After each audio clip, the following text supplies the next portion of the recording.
네, 18학년도 6월 모의평가. 가는 이제 공식적인 명칭은 비평문입니다. 비평문이고, 그다음에 조지훈의 고풍 이상, 다는 이수익의 결빙이 아버지입니다.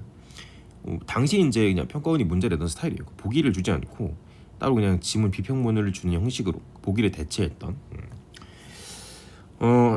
내면 세계에 따라서 인식이 결정이 되는 것이고, 우리가 이제 인식의 전환이 있다면 반드시 내면 세계의 전환이 있다라고 우리가 받아들여야 된다. 고풍의상은 사실 그런 거 없는데요. 이 이수익의 결빙의 아버지 요것 때문에 수록한 작품이고, 그리고 가을 비평문의 내용을 좀 알아두셔야 됩니다. 특히 어떤 부분을 알아둬야 되냐면 바로 문학적인 시간입니다. 문학적 시간은 작가의 체험이나 의식에 따라 자연적인 시간을, 자연적이라는 것은 풀벌레가 아니고 있는 그대로의 시간을, 그럼 이제 객관적으로 존재하던 시간을 의도적으로 재구성하여 미적 효과를 드러낸다는 것은 무엇이 투영된 것? 이 주관이 투영된 거지. 그래서 이 문학적인 시간이라는 것은 우리가 어떻게 받아들이면 되는 거야? 주관이 투영된 시간이다.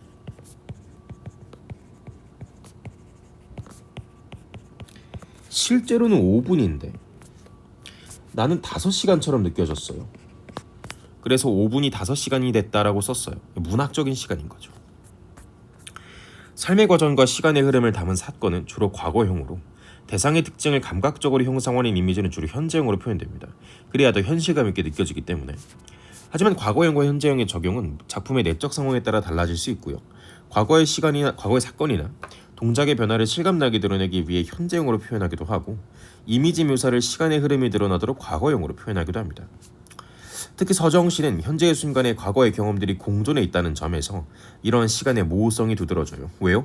지금의 순간에 화자가 보고 있는 것은 화자가 경험했던 과거의 사건들이 다 중첩되어서 화자의 내면 세계가 형성이 되는 것이고, 그것에 따라서 이 내면 세계에 따라서 외부 세계를 인식한 것이기 때문에 현재의 순간에 과거의 경험들이 공존한다라고 표현하는 겁니다.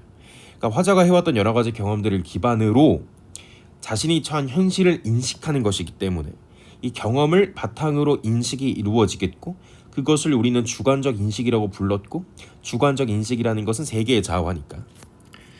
즉 서정시는 과거의 현재를 분리하지 않고 시적 현재로 통합하는 시간의 의도적 변형을 드러내는 것입니다. 이런 것들이 전부 다 문학적 시간에 해당된다는 것이죠.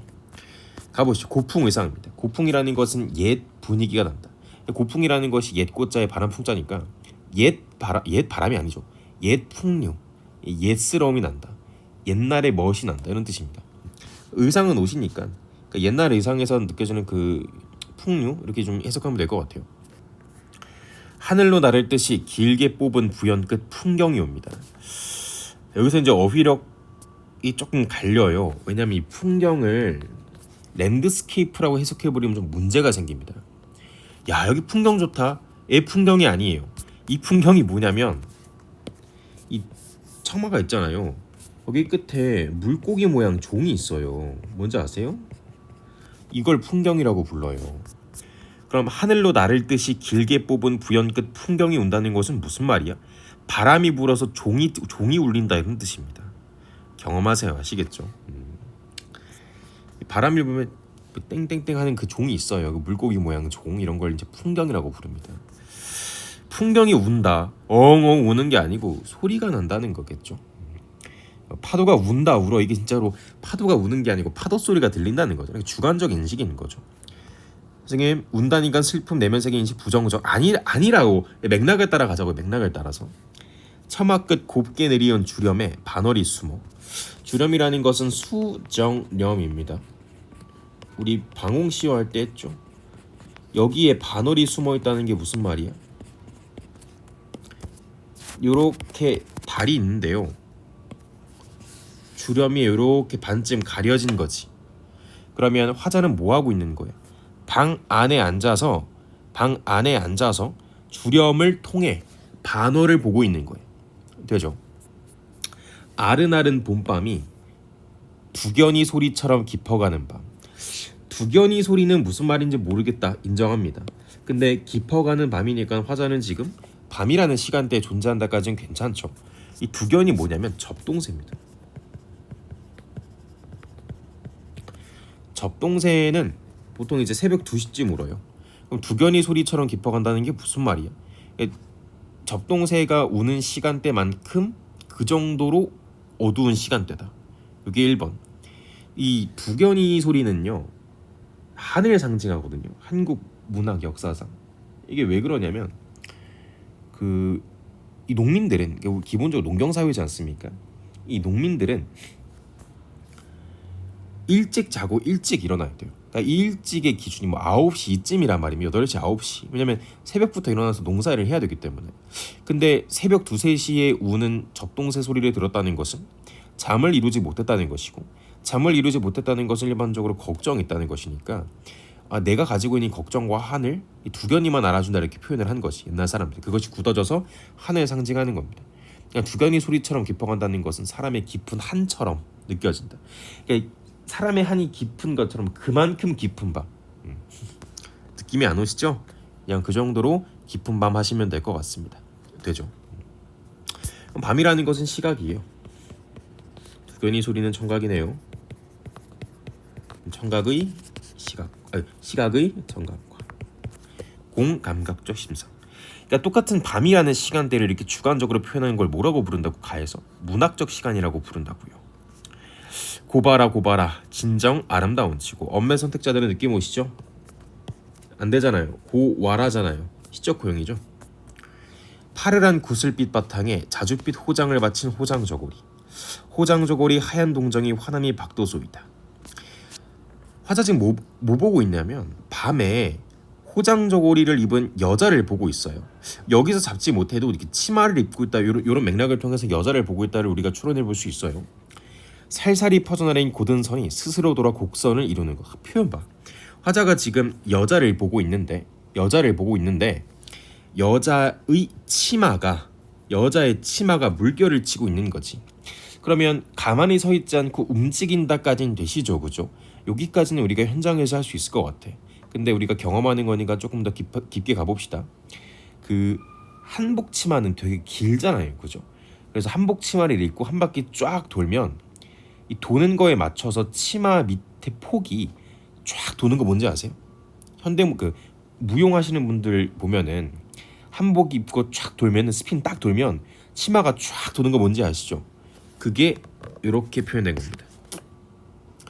그래서 뭘 잡아내야 되냐면 화자는 춤을 추고 있는 여자를 보고 있습니다를 잡아낼 수 있었어야 돼요. 안 되죠, 현장에서.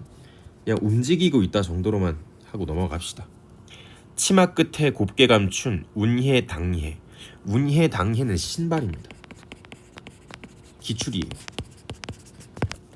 알아두세요. 초마 끝에 곰게 감춘 운해당해라는 것은 이 치마가 기니까 발을 덮었다가 춤을 추면 살짝 올라갔다가, 춤이 약간 젖어들면 다시 가렸다가, 춤을 추면 다시 올라갔다가. 뭔지 아시죠? 발자취 소리도 없이 대청마루를 건너 살며시 문을 열고. 그대는 어느 나라의 고전을 말하는 한 마리의 호랑나비인가. 호잡은 나비의 한자어예요. 그러니까 정리를 해보자면 이런 거지. 나의 화자께서는 누굴 보고 있는 거야? 춤을 추는 여자를 보고 있는 거예요. 이 여자의 모습을 지금 쭉 구체적으로 묘사를 해주고 있는 거야. 근데 그 모습이 어때요? 곱죠, 아름답죠. 그러니까 화자는 지금 춤을 추고 있는 여자의 모습을 아름답다라고 인식하고 계시는 거예요. 호잡인 것처럼 사뿐히 춤을 추라 아미를 숙이고. 이 아미는 방탄소년단이 아니고요, 눈썹을 말합니다. 그럼 눈썹을 숙인다는 건 뭘 숙이라는 거예요? 고개를 숙이라는 거죠. 근데 그냥 눈썹은 아니고요, 이 미인의 눈썹을 아미라고 부릅니다. 여자랑 이제 매칭이 되죠, 그죠?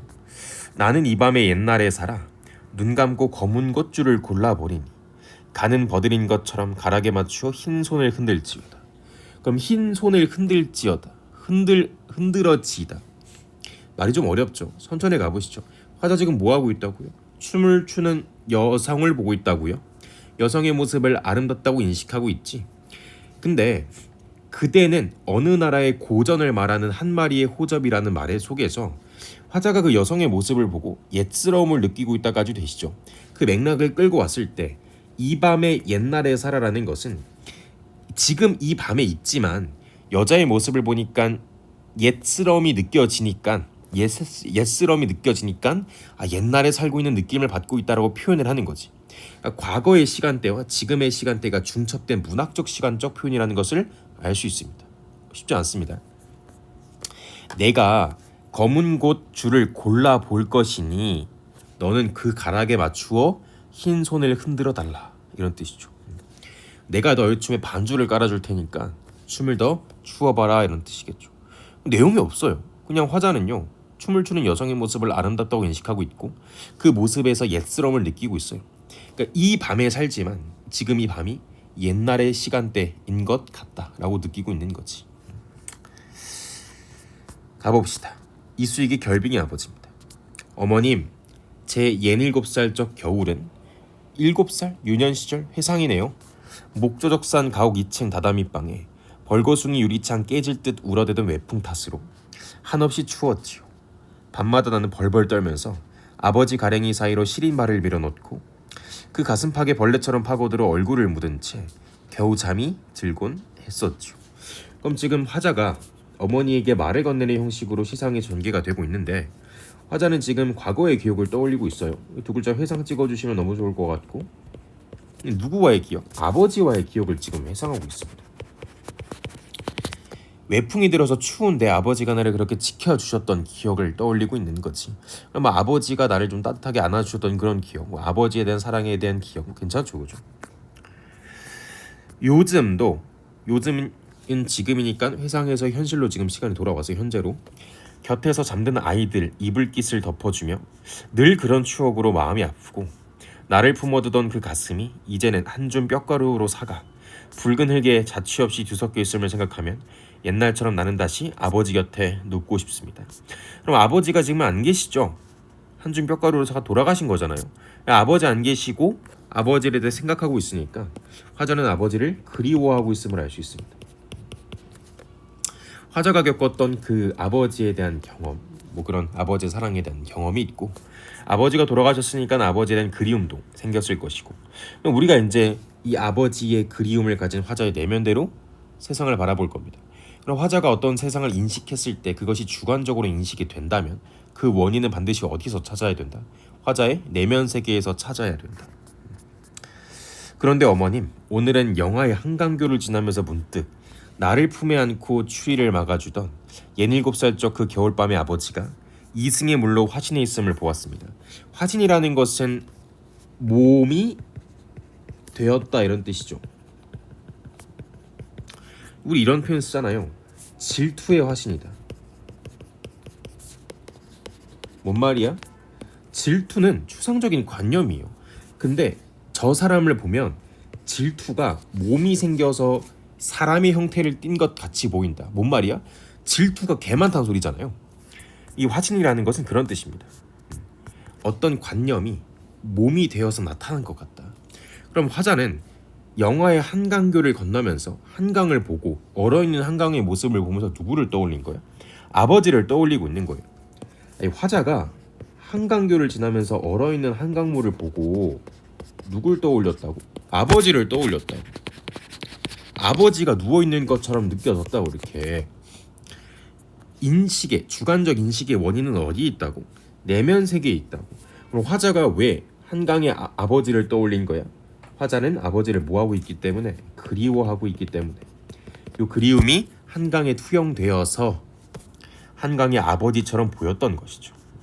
이 플롯이 그대로 어디 나오냐면 25학년도 9월 모의평가 문태준의 생가, 그 살얼음 같은데 라는 그 시에서 똑같이 나옵니다. 이렇게 경험치가 쌓이면 봤던 거네 하고 맥락을 쭉 그냥 한 번에 밀어버릴 수 있다니까.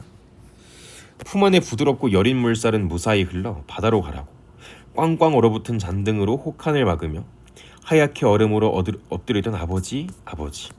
그럼 내 기억 속에 아버지는 나를 안아주시고 추위로부터 막아주신 존재예요. 그런데 지금 한강교에 누워있는 저 얼음으로 누워있는 아버지는 여린 물살들을 또 보호해주고 있는 거지. 그러니까 화자는 지금 나를 보호해주던 아버지에 대한 그리움이 있기 때문에 이 한강 얼음물을 보고서 아버지가 얼음물로 화진해 계셔서 여린 물살들을 또 보호해주고 계시는구나 라고 생각을 하게 된 겁니다. 괜찮죠?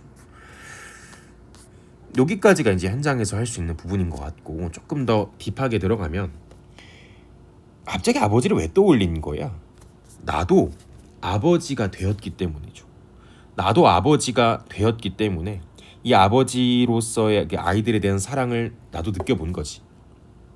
이불께서 덮여준 뭐 이런 것들을 통해서 그러니까 아버지의 마음에 한층 더 가까이 다가가게 되었던 거죠. 그러니까 유독 더 아버지가 그리워진 거겠지.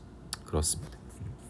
그러니까 이 아이들 이불깃을 덮어주는 요 행위가 사실은 아이들의 추위를 막아주는 행위잖아요.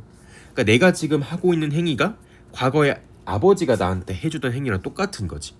그럼 사실상 이런 행위들을 하다 보니 나도 똑같이 아버지에게 그런 행위를 받아본 기억이 있었는데 하면서 회상이 들어갔겠죠, 사실은.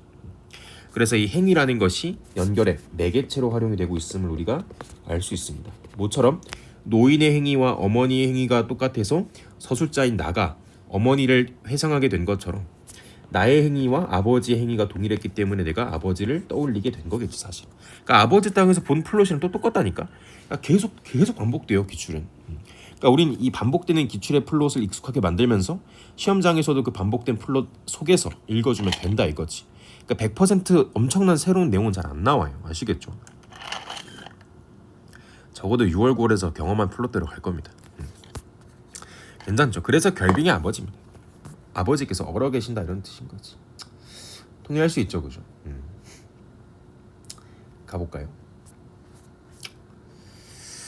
첫 번째 문제. 가를 바탕으로 나의 기억부터 미음을 이해한 내용으로 가장 적절한 것은? 기억은 자연적 시간이 작가의 의식에 의해 문학적으로 재구성된 경우에 해당합니다. 1번입니다. 자연적 시간인 밤이 화자의 주관 속에서 문학적으로 재구성된 문학적 시간에 해당하는 것이죠. 괜찮죠? 두 번째 문제. 좀 지울게요. 죄송. 복이 없죠, 그죠? 복이 대신 들어왔다 생각하시면 됩니다. A를 중심으로 다를 이해한 내용으로 적절하지 않은 것은? 답은 2번입니다. 목조적산 가옥 2층 다다미방이라는 현재의 위치에서 화자가 과거 이야기를 전해주는 방식으로 시적 현재 의미를 생성해낸다. 목조적산 가옥 2층 다다미방은요, 현재 위치가 아니고 과거죠. 답은 2번입니다. 세 번째 문제. 나의 표현상 특징에 대한 설명으로서 적절하지 않은 것은? 답은 5번입니다.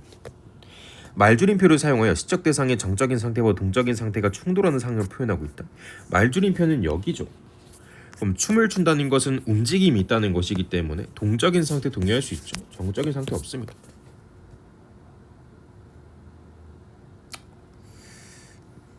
괜찮죠?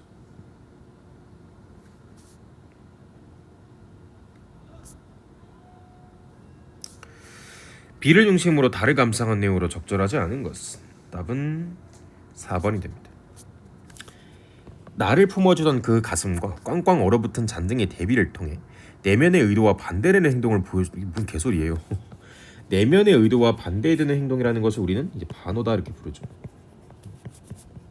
그런 게 어디 있어 대체? 아버지의 사랑과 진심이 느껴지지. 괜찮죠?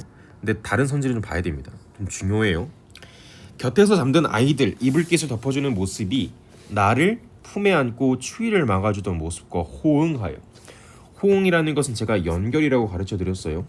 호응, 상응, 조응, 대응, 연결. 곁에서 잠든 아이들 이불깃을 덮어주는 모습이 나를 품에 안고 추위를 막아주던 모습과 연결된다. 왜요?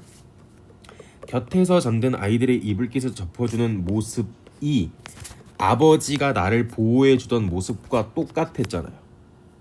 돼요? 행위의 유사성을 매개로 연결되는 것이다. 그래서 연결은 항상 무엇을 창출한다? 새로운 의미를 창출한다.